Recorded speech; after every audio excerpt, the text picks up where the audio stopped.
प्रथम अपने काम पर ध्यान केंद्रित करने की कोशिश कर रहा होता है जब राध्या उसके कमरे में अपनी माँ की डायरी ढूंढने आती है।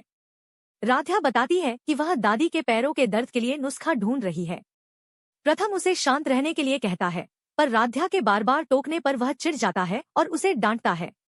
हालांकि जब प्रथम को डायरी मिलती है तो वह राध्या को चेतावनी देता है कि वह कुछ भी ऐसा न करे जिससे दादी को तकलीफ हो, और वह उसे डायरी दे देता है।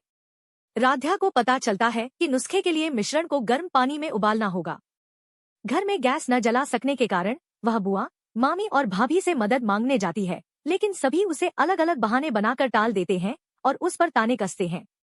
राध्या को परेशान देखकर प्रथम उसकी मदद करने के लिए राजी हो जाता है।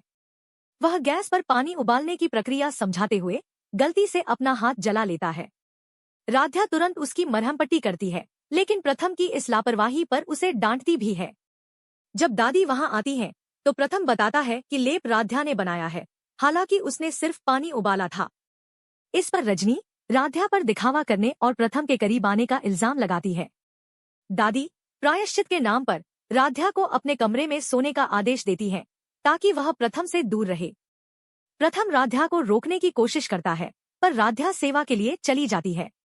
दादी राध्या को सजा देने के लिए उसे जमीन पर सोने को कहती है और रात भर अलग अलग काम बताकर, जैसे कंबल लाने और धार्मिक किताब पढ़ने को कहकर उसे परेशान करती है।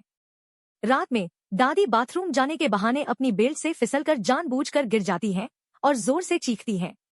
उनकी चीख सुनकर पूरा परिवार कमरे में आ जाता है।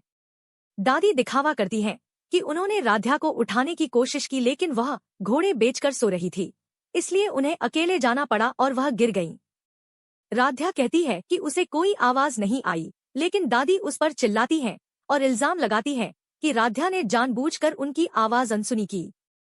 पूरा परिवार राध्या की इस लापरवाही के लिए उसे डांटता है और उसकी नीयत पर सवाल उठाता है।